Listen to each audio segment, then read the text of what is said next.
Qué bueno es poder volver a estar juntos a través de este medio un tanto impersonal, no obstante también que es apropiado en estos casos para poder seguir con nuestro estudio del Evangelio de Lucas, un hermoso estudio que nos ayuda a poder entender de qué se trata la vida del Señor Jesucristo desde sus inicios, inclusive desde antes de que el Señor Jesucristo haya nacido. Ya Lucas está relatando, está mostrando algunas cosas interesantes respecto a la persona más importante de la Biblia, obviamente, que es el personaje central, y al tema en cuestión que es central, que es la salvación.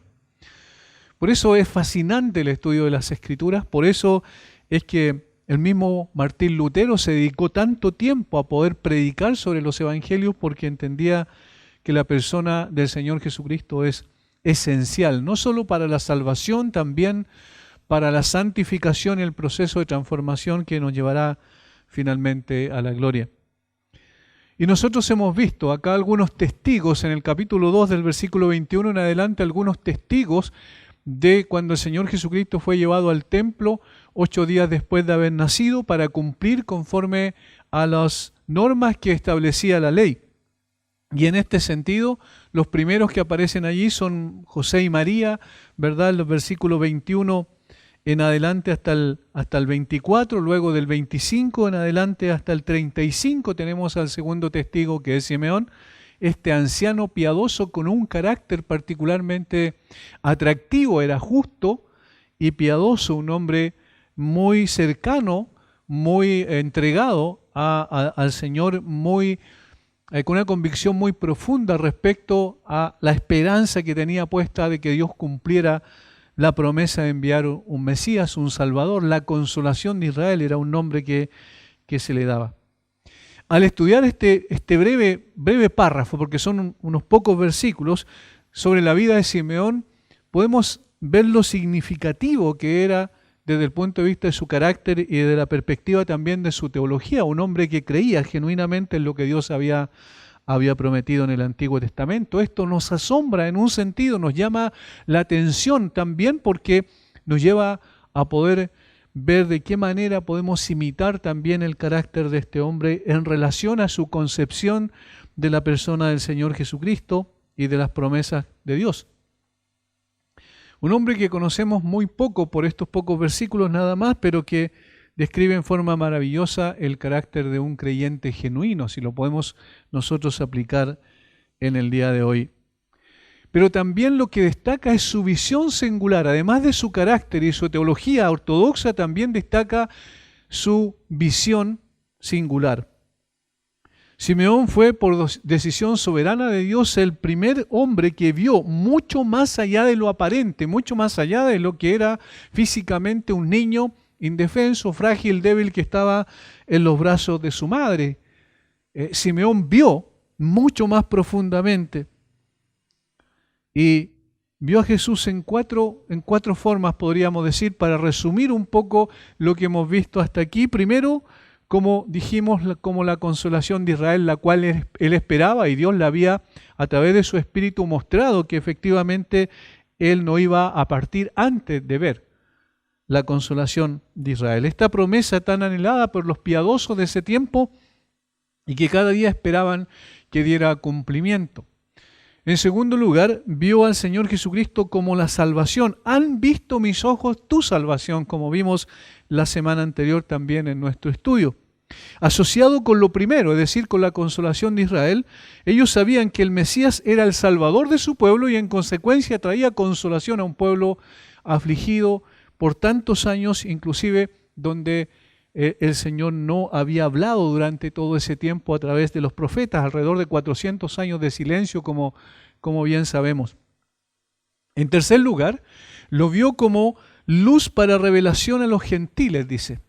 Y tal como Isaías había profetizado, el pueblo que moraba en tinieblas vio gran luz, refiriéndose a Galilea de los gentiles en el norte de Israel.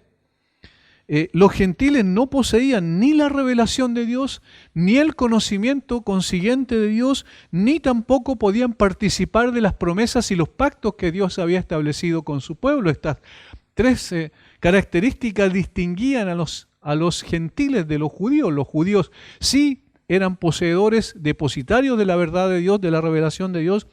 Eran también, en consecuencia, a través de esa revelación, tener el conocimiento de Dios. Y en tercer lugar, tenían participación directa porque las promesas que Dios había hecho eran para su pueblo. Sin embargo, Simeón aquí vio claramente que con la llegada del Mesías, ellos serían alumbrados y muchos vendrían a la salvación. Este es el sentido. Recordemos que la palabra tiniebla se utiliza muchas veces en términos metafóricos para hablar sobre la condición pecaminosa de las personas, así como luz se usa también en forma metafórica para hablar sobre la salvación y sobre la santidad en particular. De tal manera que por un lado estas personas estaban sumidos en sus pecados, ciegos a la revelación de Dios, sin la capacidad de poder conocer al Dios vivo y verdadero, pero con la llegada del Mesías entonces las cosas cambian sustancialmente, y esto es lo que anticipa aquí Simeón al decir que era luz para revelación a los gentiles. Y lo cuarto que él menciona es que era también la gloria, o iba a ser la gloria de su pueblo Israel. Esto también tiene un significado bastante amplio en el sentido de lo que implicaba teológicamente, y podemos decir que era la misma gloria que llenó el tabernáculo de reunión cuando fue erigido por primera vez en el desierto.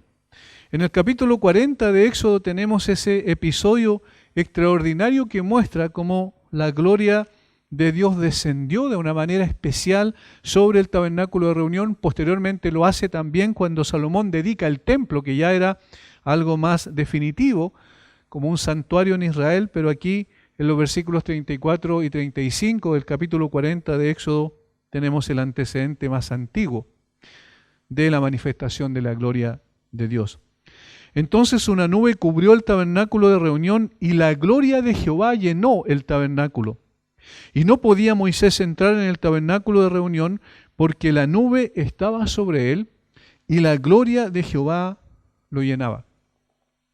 Y recuerden que cuando Juan habla sobre el verbo que se encarnó, el verbo que tabernaculizó entre nosotros, él dice algo singular. Dice, vimos su gloria, gloria como el unigénito del Padre, lleno de gracia y de verdad. De tal forma que esa gloria que se veía a través de esa chequiná, esa nube que venía y llenaba el tabernáculo y también llenaba el templo posteriormente, ahora ya viene en la forma de una persona. Dios mismo se encarna y trae su gloria en la persona del Señor Jesucristo. Ahora, y esto es lo extraordinario, por eso hablamos de una visión singular de parte de Simeón. Este hombre ve en ese niño pequeño la gloria de Dios en una forma específica en relación a su pueblo. Ahora, esta misma gloria es de la que habla posteriormente Mateo, que dice que por el rechazo del pueblo, por la dureza del corazón del pueblo, por la rebelión permanente del pueblo, por no querer aceptar al Mesías, viendo las señales que él había hecho y la evidencia de que él era obviamente el que Dios había prometido, finalmente el Señor Jesús se va del templo, ahí en el capítulo 23 de Mateo al final, y dice algo que es una sentencia terrible para Israel. Dice en el versículo 38 de Mateo 23, he aquí vuestra casa os es dejada desierta. Y dice vuestra casa, es decir, ya no sería la casa de Dios, sino que un templo vacío, sin la presencia de Dios, sin la presencia del mismo Jesús, que era la gloria de Dios, y Él se va definitivamente de ese lugar. Posteriormente, el año 70 después de Cristo, en términos físicos, ese lugar es deshecho, literalmente, por el emperador Tito, el emperador romano Tito, o mejor dicho, el general Tito, que posteriormente se transformó en emperador. Ahora, ¿notan la visión de este hombre? Había una mirada que penetraba más allá de lo aparente, más allá de lo visible, y eso es la visión que llama la atención en este hombre. Obviamente fue por la gracia de Dios, como vimos la semana pasada, porque Dios lo había escogido en forma específica y soberanamente para mostrar que ese niño era mucho más que un niño común y corriente. Pero no solo lo vemos en su cántico, es decir, como que tenía una visión más allá de lo visible, más allá de lo aparente, sino también lo vemos con claridad extraordinaria a través de lo que él va a continuación decir. Y en este sentido es una expresión profética y lo dice en tres formas, y es lo que nosotros vamos a tratar en el día de hoy. Versículo 33 del capítulo 2 de Lucas al 35. Y José y su madre estaban maravillados de todo lo que se decía de él. Y los bendijo Simeón y dijo a su madre María, aquí están las expresiones proféticas. He aquí, este está puesto para caída y para levantamiento de muchos en Israel, y para señal que será contradicha. Y una espada traspasará tu misma alma para que sean revelados los pensamientos de muchos corazones. Noten las tres frases. Primero, este está puesto para caída y para levantamiento de muchos en Israel. Segundo, y para señal que será contradicha. Y tercero, para que sean revelados los pensamientos de muchos corazones. Es decir, lo que está anticipando aquí Simeón es fundamentalmente la actitud que la gente iba a tener respecto a la persona de Jesús. ¿Cuál iba a ser la reacción de las personas frente a Jesús? Esto es lo que va a definir también, y esto es singular, el destino de los hombres. No era simplemente la apreciación que tenían respecto a un ser humano común y corriente, a un judío que iba a vivir durante un tiempo allí, sino que tenía que ver con el hecho de que, siendo Jesús quien era, conforme a lo que había dicho anteriormente, el Salvador, la consolación de Israel, luz para revelación a los gentiles, cuando alguien rechazaba al Señor Jesucristo, entonces iba a quedar sellado su destino, no solo para esta vida, sino eternamente. Ahora, al contrario, si alguien aceptaba al Señor Jesucristo, creía en Él como quien era efectivamente el Mesías, el Salvador, entonces también su destino iba a quedar sellado para la eternidad, pero en términos positivos. Estas 13 expresiones proféticas nos ayudan a ver cómo también Simeón no solo describe correctamente a Jesús, sino también muestra la trascendencia del Señor Jesucristo y cómo las personas iban a quedar marcadas por su actitud frente a Él. Estas tres cosas es las que yo quiero que veamos en el día de hoy. Lo primero que Simeón dice respecto de Jesús, que sería causa de una profunda división. Sería causa de una profunda división. Y los bendijo Simeón y dijo a su madre María, he aquí, este está puesto para caída y para levantamiento de muchos en Israel. Noten la división, caída y levantamiento. Caída y levantamiento. La reacción que tendrán los hombres frente a Jesús determinará su caída o levantamiento. Es decir, el destino de las personas estará definido, como dijimos recién, por la actitud que tienen frente al Señor Jesucristo, cómo reaccionarían cuando fuesen confrontados por Él. Muchos serán destruidos y condenados, eso es caída, mientras que otros serán salvados, eso es levantamiento. Y lo que marcará el destino de uno y otros está indisolublemente unido a este niño de solo 8 días de nacer. Esto es lo extraordinario. Y esta es la importancia de poder ver al Señor Jesucristo tal como la Biblia lo describe. No hacer caricaturas de Él como se hacen en el día de hoy muchas veces, tratando de hacer un Jesús conforme a nuestros deseos. No. El Señor Jesucristo se revela de una manera clara y categórica en las Escrituras, y la actitud que se tenga frente a Él va a determinar también el destino final de los hombres. Ante Jesús no se admite neutralidad alguna en lo que está diciendo allí. O sigues a Jesús o lo rechazas. No hay más de dos opciones. No hay un punto intermedio, no hay grises acá. O estás con Él o contra Él. O aceptas su señorío sobre ti o sigues en rebelión contra Él. Como dije recién, no hay punto medio. Lamentablemente la gente piensa muchas veces que puede quedar en una forma, digamos, en el medio tratando de estar bien, como se dice vulgarmente, con Dios y con el diablo, pero es imposible. O estás con Jesús o estás en contra de Él. Jesús lo dijo claramente en Lucas capítulo 11, versículo 23. El que no es conmigo, contra mí es. Y el que conmigo no recoge, desparrama. No puede ser más categórico y más claro. No necesita una mayor explicación el versículo. O estás conmigo o estás contra mí. O recibes mi testimonio o rechazas mi testimonio. O crees que yo soy efectivamente quien dice la Escritura que soy, o estás en contra de mí. Isaías, lo había profetizado cuando escribió: a Jehová de los ejércitos, a Él santificad, sea Él vuestro temor y Él sea vuestro miedo. Entonces Él será por santuario, pero a las dos casas de Israel, por piedra para tropezar y por tropezadero para caer, y por lazo y por red al morador de Jerusalén. Y muchos tropezarán entre ellos y caerán, y serán quebrantados y se enredarán y serán apresados.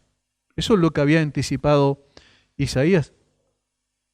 Lo que está diciendo es que el Señor Jesucristo iba a ser causa de división entre los hombres, iba a dividir no solo la historia en antes y después de Cristo, sino que iba a hacer una división mucho más profunda que tenía que ver con los perdidos y los salvados. Delante de Él iba a quedar en evidencia que o estamos en un grupo o estamos en otro grupo. La indiferencia es imposible cuando se trata de Jesús. Es absolutamente imposible. El que no dobla sus rodillas delante de Cristo, ahora está tomando la decisión de levantarse en este mismo momento en contra de Él.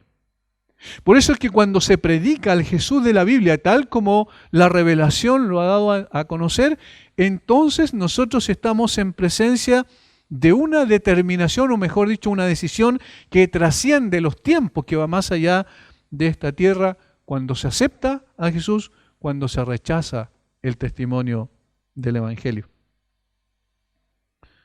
Y lo que espera a una persona que rechaza el testimonio de Jesús es precisamente caída. Y caída es una palabra aquí que abarca todo lo que tiene que ver con la retribución debida al extravío de la persona por no creer, por endurecer su corazón, por mantener su porfía de autonomía, de vivir lejos de Dios, de vivir conforme a sus propios deseos. Entonces esa persona va a rechazar a Jesús, y la caída está diciendo que lo que le espera es simplemente una horrenda expectación de juicio y condenación. Esta realidad que a veces no es grato para la gente escucharla, necesitamos nosotros proclamar. Porque Jesús no deja a nadie indiferente. Y porque el Evangelio tampoco no puede dejar a nadie indiferente. O aceptamos el Evangelio o rechazamos el Evangelio. Doblamos nuestra rodilla delante de Jesús o simplemente levantamos nuestro puño contra el cielo. Ahora, esta última parte, esta última realidad es la actitud que nosotros vemos en la mayoría de las personas. No solo en este tiempo, sino todo el tiempo ha sido así. Desde la caída en el huerto de Edén en adelante, lo que vemos es rebelión, rebelión, rebelión en contra de Dios. De hecho, los profetas, por ejemplo, cuando uno lee el profeta Ezequiel o el profeta Jeremías, siempre se repite el mismo patrón: rebelión del pueblo, juicio de Dios; rebelión del pueblo, juicio de Dios; y en tercer lugar, llamado de Dios al arrepentimiento. Sin arrepentimiento no hay salvación. Y una y otra vez se ve el mismo patrón: el hombre se rebela constantemente contra Dios. Por eso, lamentablemente, lo primero es lo que iba a ocurrir con mayor frecuencia, es decir, caída. Recuerden lo que pasó en el capítulo 4 del libro de Génesis. ¿Qué pasó con Caín? Se levantó, se rebeló contra Dios, y al rebelarse contra Dios también obviamente se levantó contra su hermano. Y posteriormente todo el tiempo es exactamente igual. En estos nuestros días, el secularismo avanza a pasos agigantados. Cada vez la gente manifiesta más abierta y frontalmente su negación de Dios, de la realidad de Dios. Cada vez el ser humano está más distante de Dios. Cada vez el ser humano no quiere saber nada sobre la realidad de Dios. Cualquier idea de Dios es desechada como una ilusión destructiva. El rechazo a Dios es frontal, sin ambigüedades en estos tiempos. El ser humano no se ha vuelto simplemente indiferente a Dios, sino directamente antagónico a Él y a sus preceptos. ¿Qué es lo que espera entonces ese ser humano? Obviamente caída, destrucción, condenación. ¿Por qué? Porque a pesar de que Dios se reveló en términos personales en una forma singular a través de su Hijo al venir a esta tierra, el hombre sigue rechazando esa expresión de amor incomparable al rechazar al Señor Jesucristo. El Salmo 2, versículos 1 al 3, da cuenta de esto, que obviamente su clímax iba a ser la crucifixión del Señor Jesucristo. Así es citado posteriormente por Lucas cuando escribe el libro Los Hechos y habla sobre esta rebelión que finalmente se plasmó a través de Herodes, Poncio Pilato y los judíos. ¿Por qué se amotinan las gentes y los pueblos piensan cosas vanas?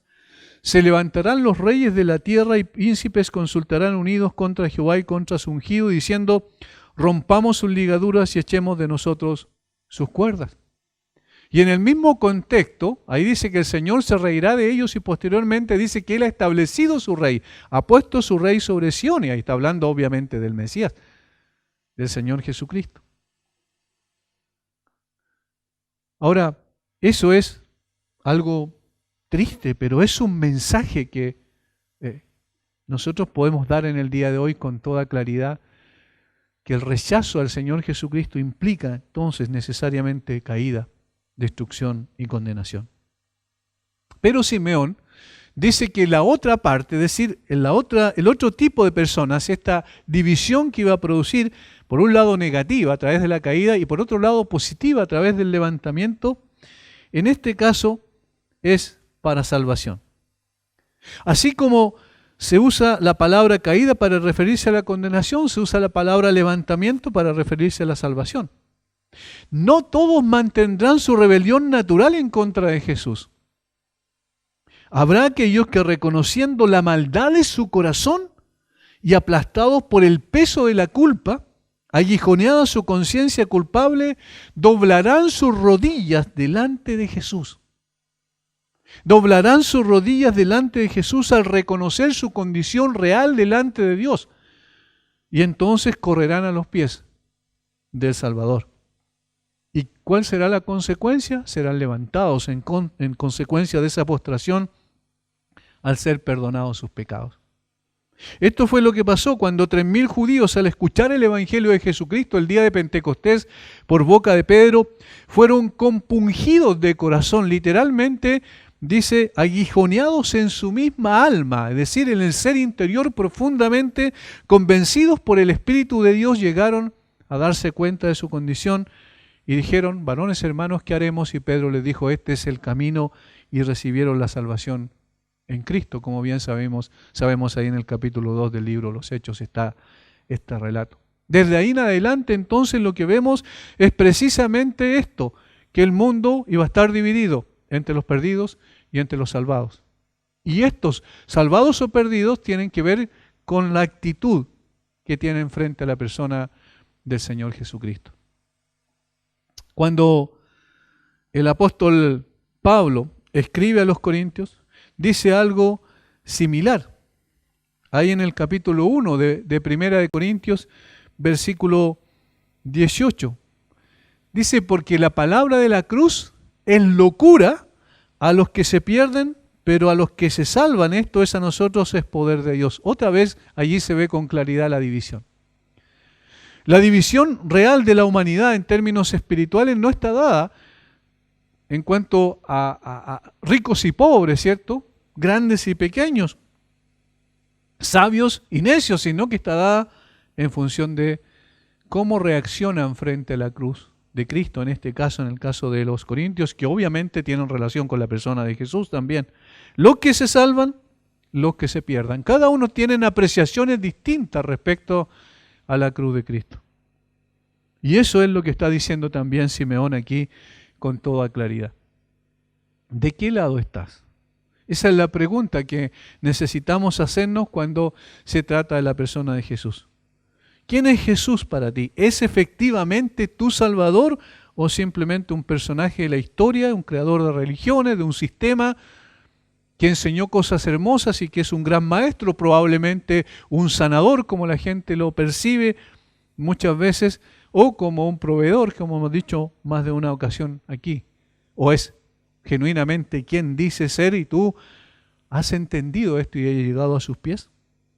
Esto es lo que va a definir si estás entre los que caen o entre los que son levantados. Y esta es la esperanza que nos compele hoy, lo segundo, que nos impulsa a predicar el Evangelio de Cristo, que a pesar del secularismo rampante, es decir, a pesar de que cada vez el ateísmo crece mucho más en proporción en nuestro país, Dios tiene aún mucho pueblo en medio de esta sociedad. Debemos confrontar las almas de los hombres con la autoridad derivada de las Escrituras y del propio Señor Jesucristo, quien dijo que Él tenía potestad, ¿cierto?, sobre todo y por tanto ir y hacer discípulos a todas las naciones, para que muchos doblen sus rodillas ante Jesús y reciban con ello el perdón de sus pecados y la salvación de sus almas. Y entonces esta segunda situación sea la de ellos, es decir, levantamiento. En lugar de postración y caída, levantamiento. Esto es lo primero, iba a ser causa de una profunda división. En segundo lugar, este pequeño niño despertaría posteriormente la odiosidad de la gente o la oposición de la gente. Despertaría una fuertísima oposición, que se levantaría una fuerte oposición en su contra. Y dice, y para señal que será contradicha. Señal que será contradicha.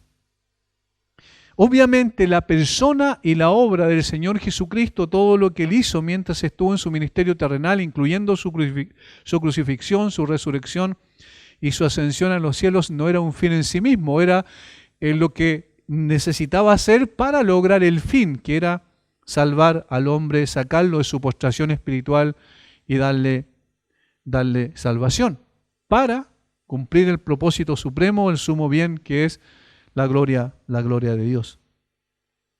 Ahora, esta señal que será contradicha es interesante, porque la palabra contradicha en el original se traduce una forma del verbo antilego, que significa hablar en contra, rechazar, negar u oponerse. Todo lo cual describe adecuadamente todo lo que pasó con el Señor Jesucristo.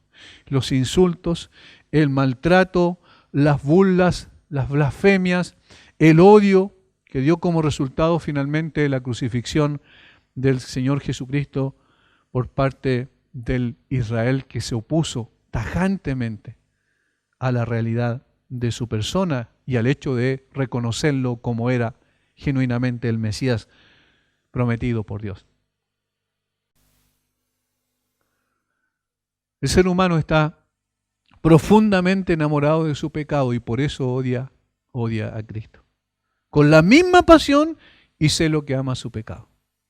Proporcionalmente con el mismo afán que ama su pecado, odia a Cristo. Además añade, aquí en el capítulo 2 de Lucas, algo particularmente fuerte para la misma María. Dice que será para señal que está contradicha y una espada traspasará. Aquí hay un paréntesis, y una espada traspasará tu misma alma, y le está hablando a María. Y una espada traspasará tu misma alma. Será María quien sentirá que su misma alma será traspasada en una forma única, singular. La oposición que genera, dijo alguien, será una fuente de dolor para María. ¿A quién Simeón se dirige con este comentario parentético del versículo 35b? O A, quiero decir. El dolor de la madre surgirá del intenso rechazo que experimentará el niño y de sus prioridades en el ministerio. Nada puede hacer para evitarlo. En un sentido, el cumplimiento inicial de este comentario se produce en el siguiente acontecimiento, donde el compromiso de Jesús con la tarea del Padre, recuerden, le lleva a quedarse en el templo, y sus padres han de regresar a Jerusalén, y esto con la angustia que ellos les acarrea cuando no lo encontraron y volvieron a buscarlo. Sin embargo, esto no era más que el preámbulo, el comienzo, puesto que la cruz produciría en María un sufrimiento mucho mayor. Y literalmente su alma seguramente fue traspasada cuando el mismo soldado romano traspasó el costado del Señor Jesucristo puesto ahí en la cruz. Como una madre, el dolor de ella fue singularmente grande. Cuando vemos cuán intensamente odiaron a Jesús, y esta es la reflexión y aplicación que yo me hago al ver el odio y la oposición que tuvieron contra el Señor Jesucristo. Cuando veo cuán intensamente odiaron a Jesús, siendo Él el hombre perfecto, me pregunto, ¿más también nosotros deberíamos ser odiados? El Señor Jesucristo fue odiado siendo perfecto, siendo santo y siendo justo. Nosotros, sus seguidores, no somos odiados así cuando en realidad no somos santos ni somos justos, en sentido intrínseco. Si somos santos posicionalmente y somos justos posicionalmente en Cristo. Sin embargo, cometemos muchos errores. Con mayor razón debería haber odiosidad hacia nosotros. ¿Qué pasa entonces? Pablo le dice a Timoteo, ¿recuerdan? Todos los que quieren vivir piadosamente en Cristo Jesús padecerán persecución. No es una posibilidad, es un hecho cierto. ¿Por qué le dice esto? Porque fue la santidad. Y si nosotros vemos a Jesús, fue la santidad de Jesús, su vida intachable, su profunda piedad lo que trajo sobre sí tanta animadversión de parte del hombre. Lo que más odiaba el hombre era el hecho de ver en Jesús una persona perfecta, absolutamente santa. ¿Qué implica eso en términos prácticos entonces para nosotros, como seguidores de Cristo? Que si nosotros viviéramos así, de seguro despertaríamos la misma reacción de la gente. Seríamos odiados, seríamos perseguidos. Si viviéramos como Jesús vivió, ¿cuál es la conclusión obvia? No estamos viviendo así. Por eso no somos perseguidos. No estamos viviendo así. Con esa devoción a Dios, con esa determinación de agradar al Padre en todo lo que hacemos, con esa disposición de alma y de espíritu para que nuestro cristianismo se plasme también en medio de una sociedad secular y opuesta a los principios de Dios. Nuestro corazón no está en la misma línea con el Señor Jesucristo en ese sentido, porque al estar en la misma línea de seguro seríamos perseguidos. O si no, veamos lo que pasó con el apóstol Pablo. Este hombre, del mismo momento en que el Señor Jesucristo resucitado, glorificado, ¿cierto?, sale al encuentro del camino a Damasco, desde ese mismo momento, ¿qué es lo que le dijo el Señor? Yo le mostraré lo que es necesario padecer por mí, por mi nombre, por mi causa. Yo le mostraré lo que es necesario padecer. O sea, Jesús estaba diciendo que era una necesidad divina el hecho de que los suyos también padecieran. ¿Qué pasó después con Pablo? Posteriormente, al poco tiempo después, cuando estaba predicando en Damasco, ¿qué es lo que ocurrió? Comenzó la persecución sobre él. Y esa persecución nunca se acabó hasta que finalmente, en el segundo encarcelamiento en Roma, después de eso, es ejecutado por causa del Evangelio. ¿Qué pasó con los primeros creyentes? Ocurrió una situación similar. ¿Qué pasa en los países islámicos donde la oposición es más fuerte por los sistemas religiosos que ellos que son opuestos obviamente al cristianismo? Estos hermanos viven piadosamente en Cristo Jesús.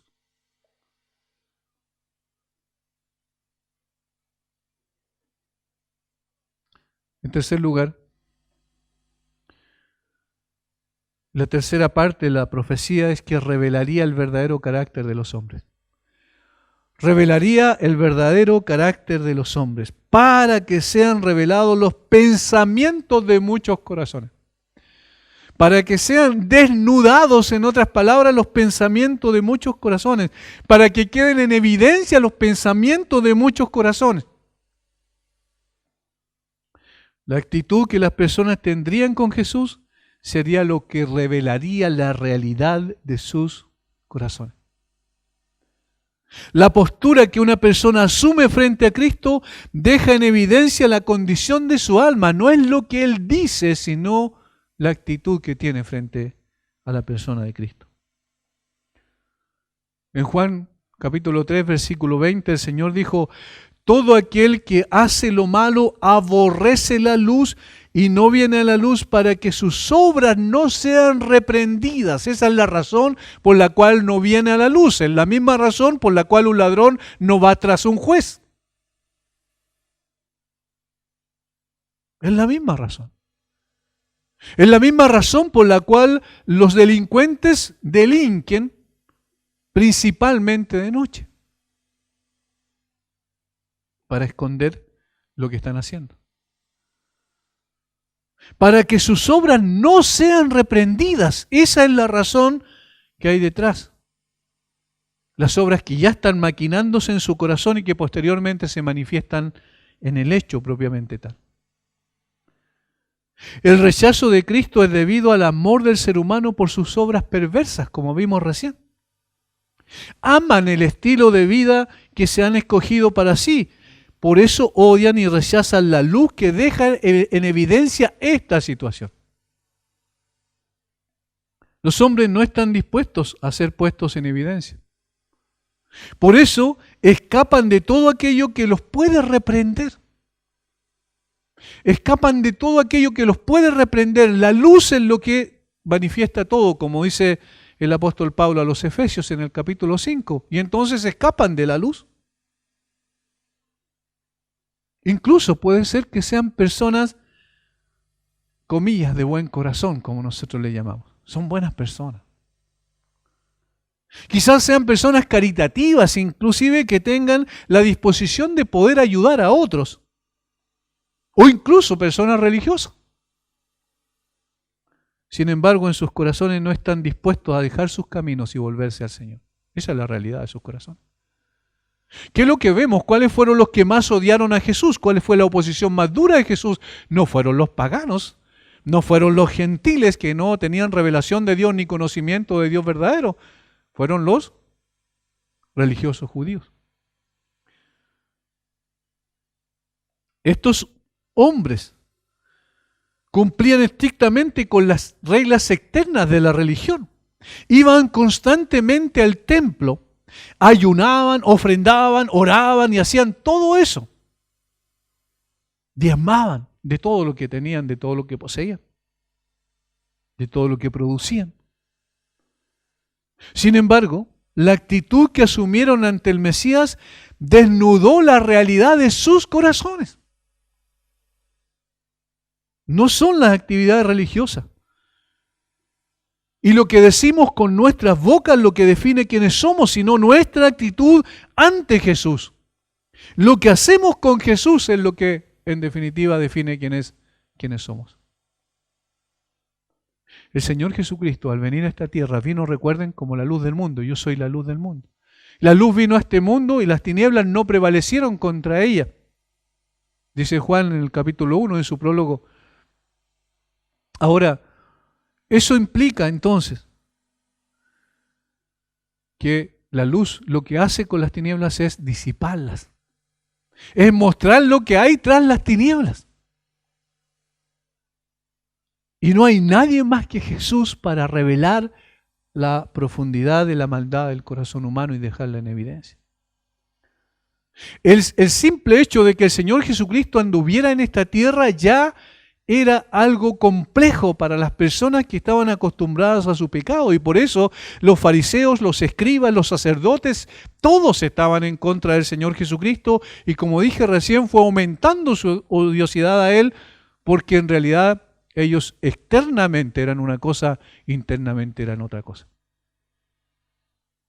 Hay un incidente interesante que bien lo conocemos, que es la curación del paralítico, que sé que subieron por el techo y que finalmente lo pusieron frente a Jesús, esos 4 amigos diligentes que buscaron por todos los medios llevarlo cerca de Jesús.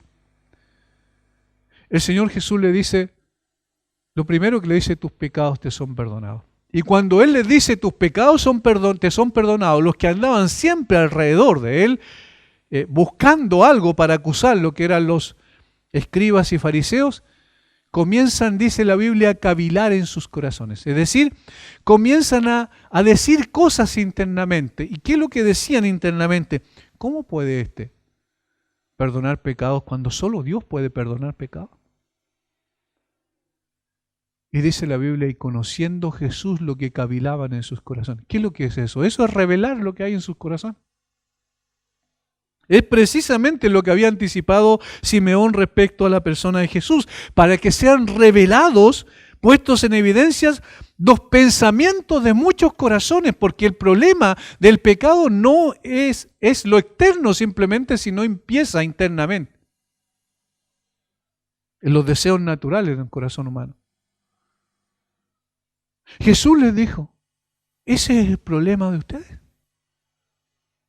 Jesús les mostró cuál era la condición real de sus vidas. Y a nadie le gusta ser expuesto de esa manera. Como bien dice por ahí Paul Washer, es como si pudiéramos enchufar el corazón a una pantalla, ¿cierto? Y proyectarla. ¿Qué pasaría con cada uno de nosotros? Dice, cada uno de los seres humanos arrancaría de ese lugar para que nunca más supieran de él. Porque lo que nosotros vemos es simplemente lo externo, pero el Señor ve lo profundo del corazón humano. Por eso es inútil que las personas se adhieran a un sistema religioso como prueba de la autenticidad de su fe. Si esto no es precedido por el conocimiento y aceptación de Jesús como la Biblia lo describe, de lo contrario es religiosidad sin fruto. De lo contrario no tiene mayor trascendencia, de lo contrario no tiene productividad alguna desde el punto de vista espiritual.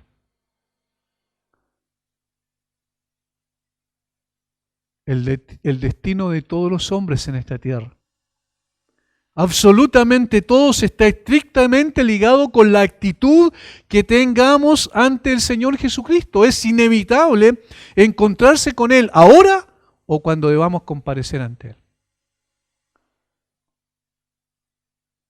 El Señor Jesucristo dividió la humanidad en 2 tipos de personas: los creyentes y los incrédulos.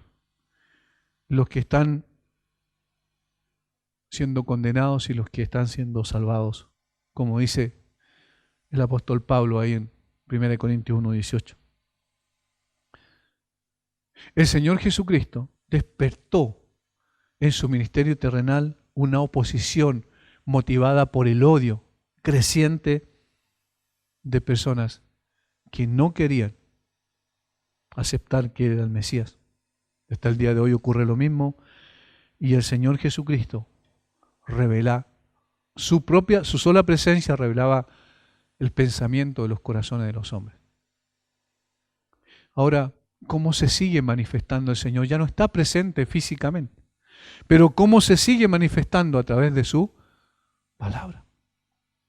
A través de su palabra el hombre es confrontado también con este mismo Jesús, el Jesús de la Biblia.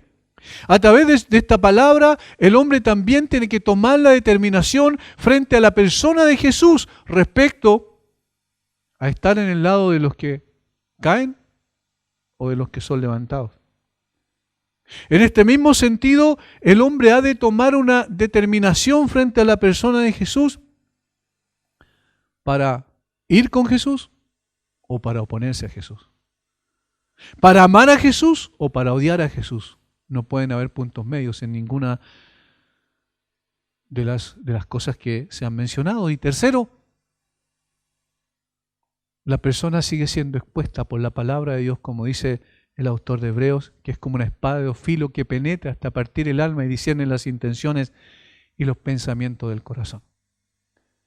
Jesús sigue obrando, sigue actuando y sigue moviéndose, sigue llamando al arrepentimiento por medio de su palabra. Él deja en evidencia el corazón humano, como la luz deja en evidencia la realidad de las tinieblas. Los ojos escrutadores de Cristo disciernen hasta las intenciones del corazón. Nada hay que permanezca oculto en su presencia. Por un lado, para convencer y llevar al arrepentimiento y a la fe. Por otro lado, para condenar, porque este mismo evangelio que es para salvación a unos, como dice Pablo, es olor grato a algunos, es también olor de muerte para otros. Ante Jesucristo no cabe entonces la neutralidad. O nos rendimos a Él o estamos en guerra contra Él. Y lo trágico de la vida es que el orgullo no deja ver más allá y realmente rendirse ante la autoridad y el señorío de Cristo. Esperamos que por medio de todas las predicaciones que hoy se hacen a través de internet y que seguramente mucha gente más está escuchando de las que escuchaba normalmente los estudios o las predicaciones de la palabra, puedan muchos llegar al conocimiento de Cristo realmente.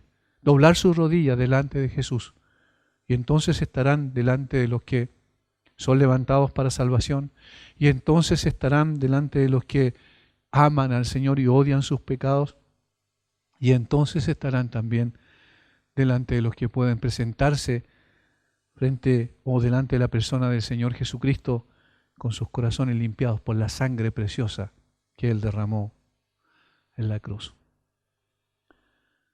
Padre, gracias te damos una vez más por darnos, Señor, esa gran responsabilidad, pero también ese privilegio de poder hablar de ti. Hablar de ti es lo más maravilloso, Señor. En definitiva, presentarte a ti, Señor Jesucristo, es lo único que fuimos llamados a hacer. Porque solo frente a tu realidad y a la actitud que el hombre tiene frente a ti, se define el destino eterno de los hombres. Padre, yo ruego que tú sigas alcanzando a otros, Señor, con tu gloriosa palabra, llevando a otros al arrepentimiento y a la fe, y fortalezcas la fe de aquellos en los cuales tu mirada ya ha sido puesta y tu gracia derramada para salvación. Señor, ayúdanos a poder mirar a Jesús, vivir como Jesús quiere que vivamos, aún asumiendo las consecuencias de aquello. Danos de tu gracia para vivir conforme a tus propósitos, Señor eternos, que tú has establecido en tu palabra. Gracias una vez más por tu palabra. En el nombre de Jesús. Amén.